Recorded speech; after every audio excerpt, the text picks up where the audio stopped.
Bismillahirrahmanirrahim. Assalamualaikum students. I hope all of you will be fine with the grace of Allah. This lecture is for class 8th students and for English grammar. Students, today I am going to explain present perfect tense. I have already explained present indefinite tense and present continuous tense. Today I am going to explain present perfect tense, जिसको कहते हैं fail हाल मुकम्मल. ठीक है, ये आपके किस action को जाहिर करता है, ये कहाँ कहाँ इस्तेमाल होता है फेल हाल मुकम्मल जो है. To express the completion of an action in the present time, यानी कि ये आपके किस काम को जाहिर करता है जो कि मौजूदा वक्त में मुकम्मल हो चुका होता है. फॉर एग्जाम्पल, मैं खाना खा चुकी हूँ, मैं नमाज पढ़ चुकी हूँ. ठीक है, फॉर एग्जाम्पल यहाँ पर इन्होंने दी हुई है कि I have fulfilled my promise, कि मैं अपना वादा पूरा कर चुकी हूँ. ये प्रेजेंट परफेक्ट टेंस जो है ये किस काम को जाहिर करता है जो कि मौजूदा वक्त में जो है वो मुकम्मल हो चुका होता है. अच्छा, और नंबर 2 है to express an action which is just over. ये उस काम को जाहिर करता है जो कि अभी खत्म हो चुका होता है बट लेकिन the resulting state is still present, जो कि मुकम्मल हो चुका होता है लेकिन उसके जो नताइज होते हैं ना वो स्टिल जो है वो सामने हमारे होते हैं, या उसके नताइज जो है वो कंटिन्यू रहते हैं. फॉर एग्जाम्पल है you have done your duty Aziz Bhatti. Aziz Bhatti, तुमने अपना फर्ज पूरा कर दिया है. Your country feels proud of you, लेकिन तुम्हारा मुल्क जो है वो तुम पर आज भी फख्र करता है. To express duration of an action or the absence of an action which started in the past and continues to the present. ये एक तो काम के दौरानियों को जाहिर करता है, ठीक है, और एक किसको जाहिर करता है कि वो एक्शन जो पास्ट में शुरू हुआ और स्टिल जो है वो प्रेजेंट में भी कंटिन्यू है. फॉर एग्जाम्पल, इसकी मिसाल है he has practised law for 20 years, के वो 20 साल से जो है वो क्या कर रही थी, वो 20 साल से कानून की प्रैक्टिस कर रही थी, वकालत की प्रैक्टिस जो है वो कर रही थी. ये देखे ना 20 years हमें पता चल रहा है, 20 साल मतलब पिछला, पास्ट में भी है, पास्ट को भी मेंशन कर रहा है. कौन सा एक्शन जो पास्ट में शुरू हुआ और स्टिल जो है वो हो रहा है, वो प्रैक्टिस जो है वो अभी भी कर रही है और मतलब कंटिन्यू अभी वो रहेगी. उर्दू में इसकी पहचान क्या है? उर्दू फिक्रे के आखिर में चुका है, चुकी है, चुके हो वगैरह आता है. ठीक है, इसकी एक और पहचान भी है कि उर्दू फिक्रे के आखिर में अलीफ, छोटी ये या बड़ी ये भी आता है. ठीक है, मतलब फिक्रे के आखिर में ना अक्सर ऐसा होता है कि छोटी ये या बड़ी ये इस तरह से आ रहा होता है और हमारे जो स्टूडेंट्स होते हैं वो परेशान हो जाते हैं कि ये अब कौन सा सेंटेंस है, वो उसको अक्सर पास्ट में जाके जो है वो ट्रांसलेट कर देते हैं, तो ये गलत होता है. कहते हैं इसकी पहचान ये भी है प्रेजेंट परफेक्ट टेंस की कि उर्दू फिक्रे के आखिर में अलीफ, छोटी ये और बड़ी ये भी जो है वो आता है. ठीक है, उर्दू में आप इसकी पहचान ऐसे करेंगे. 2 तरह से इसकी पहचान होगी. एक, उर्दू फिक्रे के आखिर में चुका है, चुकी है, चुके हो वगैरह आता है, और दूसरी जो इसकी पहचान ये है कि उर्दू फिक्रे के आखिर में अलीफ, छोटी ये और बड़ी ये आता है. ठीक है, अब आप इंग्लिश में जो है वो इसकी पहचान कैसे करेंगे? अगर किसी जुमले में, ठीक है, जुमले में हैज और हैव के साथ वर्ब की थर्ड फॉर्म आ रही हो तो वो जुमला किसका होगा? सिंपली वो जुमला प्रेजेंट परफेक्ट टेंस का होगा. ठीक है जी.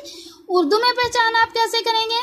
उर्दू फिक्रे के आखिर में चुका है, चुकी है, चुके हो वगैरह आता है. दूसरी पहचान उर्दू फिक्रे की उर्दू में क्या है कि उर्दू फिक्रे के आखिर में अलीफ, छोटी ये या बड़ी ये आता है. ठीक है जी. इंग्लिश में आप कैसे पहचान करेंगे कि ये प्रेजेंट परफेक्ट का जुमला है, प्रेजेंट परफेक्ट टेंस का जुमला है? जब हैज और हैव के साथ वर्ब की थर्ड फॉर्म इस्तेमाल हो रही होगी ना तो सिंपली वो जुमला जो है वो किस टेंस का है, किस टेंस का है? प्रेजेंट परफेक्ट टेंस का है. अच्छा, हमारे पास सबसे पहले है जी इसके पॉजिटिव सेंटेंसेस, मस्बत फिक्रात. मैंने पहले भी बताया था आपको कि मस्बत फिक्रात जो है वो कौन से होते हैं, जिसमें हाँ का कॉन्सेप्ट होता है. अच्छा, इसका स्ट्रक्चर क्या है? सबसे पहले subject, he, she, it, I, we, you, they या नाम भी कोई हो सकता है.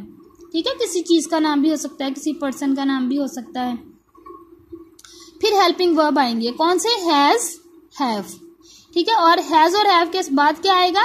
वर्ब की थर्ड फॉर्म आएगी। फिर एंड में जो है वो क्या आएगा? ऑब्जेक्ट, ठीक है। अच्छा, हैज किसके साथ यूज होगा? ही, शी, इट, ये सिंगुलर जो नाउन होते हैं उसके साथ क्या यूज होगा? जो सिंगुलर सब्जेक्ट होते हैं क्या यूज होगा उसके साथ? हैज। आई, वी, यू, दे, इसके साथ यूज होगा हैव, ठीक है। मिसालें देख लें, नीचे कुछ हैं। आप अपना काम खत्म कर चुके हैं। You have finished your work. You subject है, हैज हेल्पिंग वर्ब है, फिनिश जो है वो वर्ब की थर्ड फॉर्म है, योर वर्क मीन ये ऑब्जेक्ट है, ठीक है। क्लॉक 4 बजा चुका है। The clock has struck 4। मैंने कहा ना कि मतलब सब्जेक्ट के अलावा नाम भी हो सकता है, किसी चीज का भी हो सकता है, किसी पर्सन का भी हो सकता है। तो ये क्लॉक किसी चीज का ही नाम है। अगर हम इसके लिए प्रोनाउन यूज करें तो वो क्या आएगा? इट, ठीक है। तो इट कहाँ इट के साथ हम क्या यूज कर रहे हैं? हैज। तो इस वजह से क्लॉक के साथ जो है, क्लॉक के साथ हमने हैज यूज किया है। The clock has struck 4। मैं अपना नाश्ता कर चुकी हूँ। I have taken my breakfast. I है ना, तो उसके साथ क्या यूज होगा? हैव, इसलिए यहाँ पर हैव लगा है। और टेकन थर्ड फॉर्म है टेक की, ठीक है जी। I have taken my breakfast. हमने गीत सुन लिए हैं। We have heard the songs. बारिश हो चुकी है। It has rained. वो कहानी लिख चुका है। He has written the story. He के साथ हैज आएगा, इट के साथ भी जो है वो हैज आएगा अकॉर्डिंग टू स्ट्रक्चर। वो नज्म पढ़ा चुके हैं। They have taught the poem, ठीक है। टीच की third form taught. They plural है ना, तो हैव इस्तेमाल हुआ। नसीमा ने इम्तहान पास कर लिया है आएगा, ठीक है। ये देखिए बड़ी ये आ रहा है ना यहाँ पर, है में अगर आप देखें, अगर हे हटाएं तो बड़ी ये आ रहा है। Naseema has passed the examination. मैंने कहा ना कि बड़ी ये भी जो है अलीफ, छोटी ये और बड़ी ये भी इसकी पहचान है। तो ये देखें, चुका है नहीं है ना एंड में, लेकिन है। उसने कहा नसीमा ने इम्तहान पास कर लिया है, ये एक्शन मुकम्मल हो गया है, ये काम पूरा हो चुका है कि नसीमा ने जो है वो अपने इम्तहान जो है वो पास कर लिए हैं। Naseema has passed the examination, ठीक है। नेक्स्ट है हमारे नेगेटिव सेंटेंसेस, मनफी फिक्रात। मनफी फिक्रात कौन से होते हैं? जिसमें किसका कॉन्सेप्ट होता है? नो का, यानी नहीं का जो है वो कॉन्सेप्ट होता है। स्ट्रक्चर इसका सबसे पहले आएगा सब्जेक्ट। स्ट्रक्चर इसका सेम जो है वो पॉजिटिव की तरह ही होना है, सिर्फ एडिशन किसका होना है? नॉट का, ठीक है। सबसे पहले वही सब्जेक्ट आएंगे, he, she, it, I, we, you, they या कोई नाम, ठीक है। फिर उसके बाद हेल्पिंग वर्ब हैज नॉट और हैव नॉट आएगा, ठीक है। फिर उसके बाद वर्ब की थर्ड फॉर्म और एंड में जो है वो ऑब्जेक्ट होगा। हैज नॉट किसके किन सब्जेक्ट के साथ यूज होगा? ही, शी, इट या सिंगुलर नाउन। हैव नॉट किसके साथ यूज, किन सब्जेक्ट के साथ यूज होगा? आई, वी, यू और दे के साथ या प्लूरल जो होंगे उनके साथ जो है वो यूज होगा। एग्जाम्पल्स हैं, इनकी मिसालें हैं नीचे दी हुई हैं। उसने किताब नहीं फाड़ी। He has not torn the book. He है ना, तो क्या लगेगा? Has not. ये देखें, ही, शी, इट के साथ क्या लगा ना? Has not. तो ये ही है, इस वजह से यहाँ पर लगा हैज नॉट। टॉर्न मीन फाड़ी द बुक। तमाम मेहमान नहीं आ चुके हैं।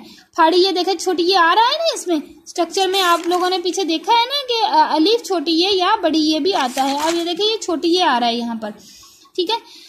तमाम मेहमान नहीं आ चुके हैं। All the guests have not arrived, ठीक है। ऑल द गेस्ट प्लूरल आ गए हैं ना, तो इस वजह से यहाँ पर हैव यूज हो रहा है। चौकीदार अपना फर्ज अदा नहीं कर चुका है। चौकीदार को क्या कहते हैं? वॉचमैन। वॉचमैन है ना, सिंगुलर है, मतलब क्या हम इसके लिए यूज करेंगे, ही करेंगे ना वॉचमैन के लिए। देखें ही है, ही के साथ हमने क्या यूज करना है, has not. The watchman has not done his duty, ठीक है, डू की third form done, done his duty, duty mean फर्ज। आपने मेरी दरख्वास्त मंजूर नहीं की है, यू है ना, तो इसके साथ यू के साथ क्या यूज करना है, हैव नॉट करना है। You have not accepted my application. Suraj, accepted mean होता है मंजूर करना, एप्लीकेशन दरख्वास्त। सूरज नहीं डूब चुका है, सूरज। The sun has not set, set mean होता है डूब जाना या गुरूब हो जाना। नंबर 6 है, हम चाय पी नहीं चुके हैं, we have not taken tea. हमारी फौज ने पसपाई इख्तियार नहीं की, our army has not retreated, ठीक है, रिट्रीटेड मीन होता है पसपाई। अच्छा नेक्स्ट हमारे पास है इंटरोगेटिव सेंटेंसेस, सवालिया फिकरात। अब सवालिया फिकरात कौन से होते हैं, जिसमें कोई सवाल किया गया होता है या जिसमें कोई सवाल जो है वो पूछा गया होता है, ठीक है। सवालिया फिकरात जो होते हैं ना, इनकी 2 टाइप्स होती हैं। एक सवालिया फिकरात हेल्पिंग वर्ब से शुरू होते हैं, जैसे do, did, does, is, am, are, has, have, had, ठीक है, विल, शैल, इस तरह से शुरू होते हैं। और दूसरी काइंड्स क्या होती है, जो डब्ल्यू फैमिली से बिलोंग करती हैं। अच्छा, जो हेल्पिंग वर्ब से सवालिया फिकरात शुरू होते हैं ना, उसका आंसर आप किस में देते हैं, मोस्टली यस और नो में उसका आंसर आता है। और जो हमारे पास डब्ल्यू फैमिली से बिलोंग करने वाले जो क्वेश्चंस होते हैं, जैसे हु है, व्हाट, व्हाई, हुम, व्हेन, वेयर एटसेट्रा वगैरह वगैरह जो है, इनके आंसर हम पूरे सेंटेंस में देते हैं, पूरे जुमले में देते हैं, ठीक है जी। जैसे मैं पूछूं who is your best friend, तो आप मुझे पूरा बताएंगे that my best friend is Ayesha, कि जो भी आपकी बेस्ट फ्रेंड होगी, ठीक है जी। अच्छा, अब देखिए इसका स्ट्रक्चर देखें, मेन हैज और हैव सब्जेक्ट से पहले आ जाएगा, ठीक है, हैज और हैव, फिर सब्जेक्ट आएगा, फिर वर्ब की थर्ड फॉर्म, फिर एंड में जो है वो ऑब्जेक्ट होगा। अच्छा, जब ये डब्ल्यू फैमिली से बिलोंग करने वाले क्वेश्चन मतलब आ जाएगा ना जुमले में, कोई डब्ल्यू फैमिली से बिलोंग करता हुआ कोई वर्ड आ जाएगा, तो आपने क्या करना है, इस वर्ड को फिर आपने कहाँ लगाना है, ये जो हेल्पिंग वर्ब है ना, इससे भी पहले जो है वो इन वर्ड्स को लगाना है, ठीक है। अच्छा, अब आप देखें कि हैज किसके साथ होना है, वही ही, शी, इट के साथ यूज होगा। हैव किसके साथ यूज होगा, आई, वी, यू और दे के साथ जो है वो यूज होगा। इसकी एग्जांपल्स देख लें, क्या वो इम्तहान पास कर चुकी है, has she pass the examination, she है ना, तो हैज आएगा सब्जेक्ट, जो हेल्पिंग वर्ब है हमारे पास। क्या तुम मैच जीत चुके हो, have you one the match, you है ना, तो हैव आएगा यहाँ पे। वो छत से कैसे गिरा, अब देखिए ये कैसे आ गया ना, इसकी हम जब ट्रांसलेट करेंगे इंग्लिश में तो इसकी ट्रांसलेशन क्या होगी, हाउ। मैंने आपसे कहा ना कि डब्ल्यू फैमिली से जो बिलोंग करने वाले वर्ड्स आएंगे वो क्या होंगे, question words belong to W family, put और write before the helping verb. आपने क्या करना है, हेल्पिंग वर्ब जो है ना, इनसे भी पहले, यानी कि बिल्कुल फिक्रे के शुरू में आपने डब्ल्यू फैमिली से बिलोंग करने वाले वर्ड जो है वो लिख देने हैं। हाउ, ये देखिए आ गया ना हेल्पिंग वर्ब से पहले, ये हेल्पिंग वर्ब है ना हमारा हैज, ये देखिए हैज हेल्पिंग वर्ब है ना, इससे भी पहले आ गया डब्ल्यू फैमिली वाला। How has he fallen from the roof, कि वो छत से कैसे गिरा। आपने रुपया कहाँ रखा, अब देखिए कहाँ को आप अगर ट्रांसलेट करें तो इसकी इंग्लिश क्या होगी, वेयर, आ गया ना डब्ल्यू फैमिली से बिलोंग करने वाला, तो आपने क्या किया, हेल्पिंग वर्ब से भी पहले उसको लगाया, ठीक है। Where have you kept the money, ठीक है। क्या हमने अपना दावा साबित कर दिया, have we proved our claim, proved mean होता है साबित करना, क्लेम मीन दावा। इस बच्चे को किसने बिगाड़ा, अब किस आ गया ना, इसकी इंग्लिश होती है हु, आ गया ना डब्ल्यू फैमिली से बिलोंग करने वाला। Who has spoiled this child, ठीक है, हेल्पिंग वर्ब है ना हमारा, इससे भी पहले जो है वो हमने इसको लगा दिया। क्या शिकारी परिंदे पकड़ चुका है? Has the Hunter caught the birds. ठीक है जी, कि क्या शिकारी ने जो है वो परिंदे पकड़ लिया। कॉट जो है वो कैच की थर्ड फॉर्म है। स्पॉइल्ड जो है वो स्पॉइल की थर्ड फॉर्म है। क्या मैं कहानी लिख चुकी हूँ? Have I written the story. ठीक है, रिटन जो है वो राइट की थर्ड फॉर्म है। क्या मैं कहानी जो है वो लिख चुकी हूँ। ओके, ये था हमारा आज का टेंस प्रेजेंट परफेक्ट जो टेंस है। ठीक है जी, आई होप कि आप लोगों को ये समझ में आ गया होगा। अच्छा बेटे, आप अपने छोटे छोटे से जुमले बना के ना, जैसे मैं खाना खा चुकी हूँ, मैं पढ़ चुकी हूँ, ठीक है, या मैं टीवी देख चुकी हूँ, मैं खेल चुकी हूँ, ठीक है, या मैं चाय बना चुकी हूँ। इस तरह के छोटे छोटे सेंटेंसेस लेकर ना आप ये जो स्ट्रक्चर मैंने आपको बताए हैं ना, यहाँ पे पॉजिटिव का भी बताया है, नेगेटिव का भी बताया है, इंटरोगेटिव का भी बताया है। अच्छा, इन टेंसेस को आप बेटे रट्टा नहीं मार सकते अगर आप अपनी अंडरस्टैंडिंग जो है ना वो स्ट्रक्चर में डेवलप कर लें। ठीक है, आप स्ट्रक्चर को अच्छे से रिमाइंड कर लें तो इजीली जो है वो आप लोग